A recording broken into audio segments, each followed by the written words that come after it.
네, 요즘 같은 날씨에 기온이 영하권으로 떨어지면서 자동차나 집 유리창 표면에 성에가 끼거나 얼어붙어서 불편했던 적 있으실 텐데요.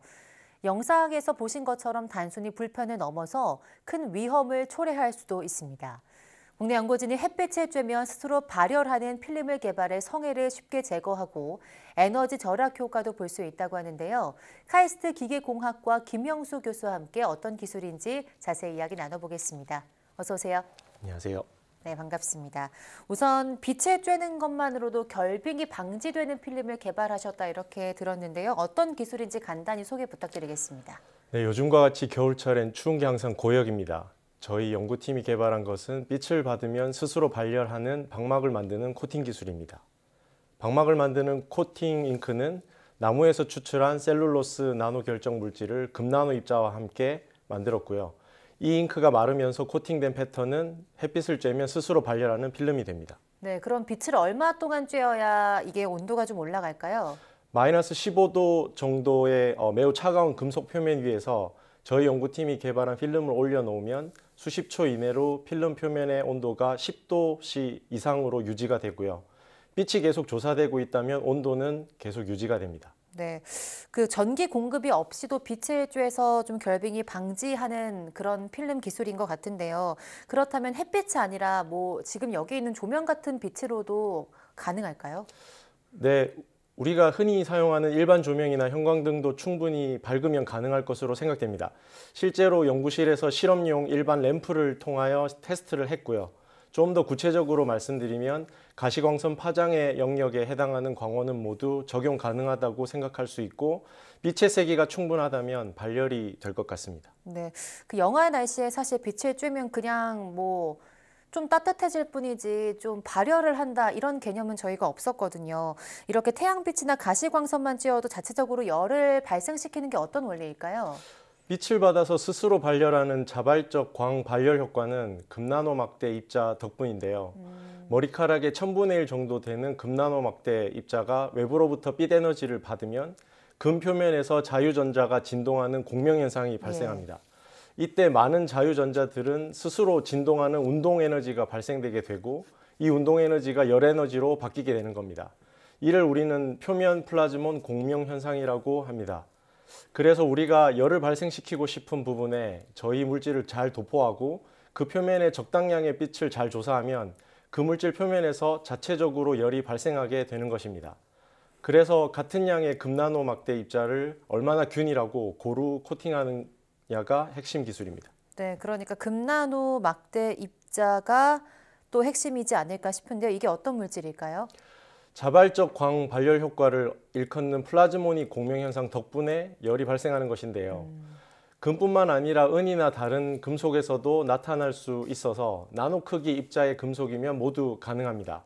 다만 금이 이 효과가 가장 뛰어난 특성을 보이고 화학적으로도 안정한 물질이며 생체적 합성이 높고 제조가 용이해서 많이 언급되고 사용되는 것입니다. 네, 그 앞서서 금나노 막대 입자를 얼마나 균일하고 또 고르게 코팅하느냐가 핵심 기술이다 이렇게 말씀을 해주셨는데요.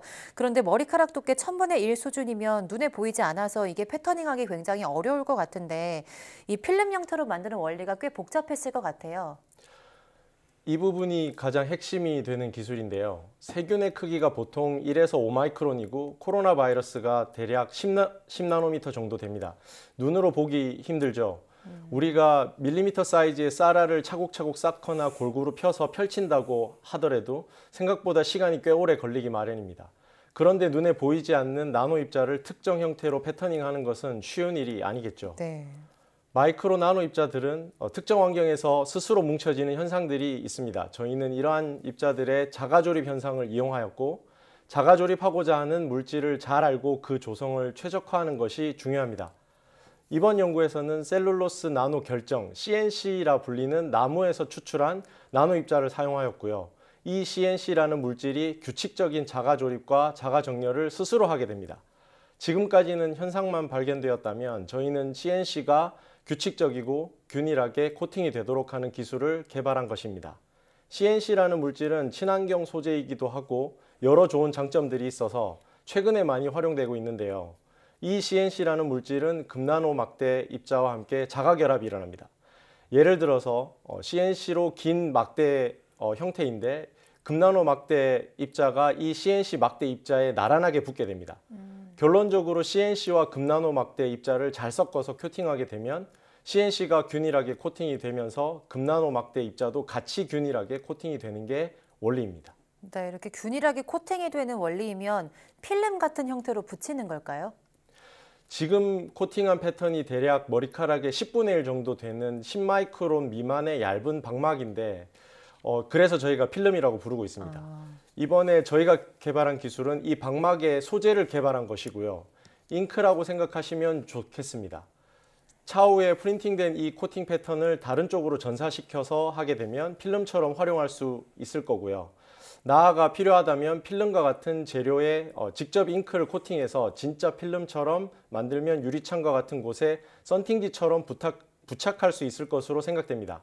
적용하고자 하는 곳에 따라 코팅하는 기술을 달리 적용하면 될 것 같습니다. 네, 그런데 지금 실험 영상 계속해서 나오는 걸 보면 개발하신 필름이 검은색으로 좀 보이는데요. 저희가 필름이라고 하면 좀 투명해야 많은 곳에 쓰이지 않을까 이런 생각이 드는데 어떻게 생각하실까요? 네, 맞는 말씀입니다. 지금 사실 바로 쓸 수도 있는데요. 사실 투명할 필요가 없고 얼음이 얼지 못하도록 하는 방빙 효과가 필요한 비행기 표면이나 실외 벽, 주택이나 아파트 외부 동파가 걱정되는 노출된 관에 사용하면 가능하지 않을까 생각합니다. 한편으로 가시성이 보장돼야 하는 투명한 유리창 같은 경우에 쓰기 위해서는 추가 연구가 필요한데요. 지금은 원천 기술을 개발한 기초 단계라 균일하게 코팅이 되는지 그리고 발열이 잘 되는지에 대한 처음 확인한 상태입니다. 말씀해 주신 바와 같이 실제 자동차 및 주거 공간에 적용하기 위해서는 투명한 필름 구현이 무엇보다 중요한데 저희 연구팀은 휴대폰이나 패드에 터치 스크린을 제작하는 코팅 기술을 응용을 확장하면 가능할 것으로 기대하고 있어 현재 대면적으로 투명하면서 발열하는 필름 개발하려는 후속 연구를 진행 중에 있습니다. 네, 앞으로 더 무궁무진한 발전이 있는 기술일 것 같은데요. 그 말씀하신 비행기 표면이나 아파트 외부 동파를 방지하기 위한 관 같은 거에 붙이는 거 외에 또 어떤 분야에 쓰일 수 있을까요? 저희가 개발한 소재와 코팅 기술은 금나노 막대 입자 덕분에 빛만으로 발열할 수 있는 소재이고 대량 생산이 유용한 코팅 기술이라 매우 다양할 것으로 생각됩니다. 빛을 받는 조건에서 열이 필요한 분야에는 다양하게 적용할 것으로 기대가 되고요. 앞서 말씀드린 바 비행기 표면, 외장 페인트, 그리고 저희 코팅 기술의 장점이 유연한 소재에도 코팅이 가능한 기술이라 겨울철 아웃도어와 같은 장비와 같은 곳에 추운 환경에 노출되는 다양한 표면에 적용할 것으로 기대가 되고 있습니다. 예. 지금은 나노 금막대 입자를 썼는데요. 이것 대신에 다른 기능을 가진 신소재로 교체하여 확장 사용한다면 또 다른 기능을 가진 필름을 개발할 수 있을 것으로 기대하고요. 나노 입자들의 자가 정렬 패터닝 기술을 좀 더 확장하면 다양한 패터닝 기술로 확장할 수 있을 것으로 기대합니다. 끝으로 어려운 연구를 끝까지 잘 해준 편정수 박사과정, 박순모 박사 그리고 공동 연구를 함께 해주신 윤동기 교수님께 감사의 말씀을 드립니다. 네, 그 외부에 주차하시는 분들 보면 뭐 성해 때문에 고생하시는 분들도 많으시고 뿐만 아니라 말씀하신 동파 그리고 극한 환경에 살고 계신 분들도 이 기술로 어느 정도 그런 불편함을 좀 상쇄할 수 있지 않을까 싶은데요. 앞으로도 좋은 연구 계속해서 부탁드리겠습니다. 카이스트 기계공학과 김형수 교수와 함께했습니다. 오늘 말씀 고맙습니다. 감사합니다.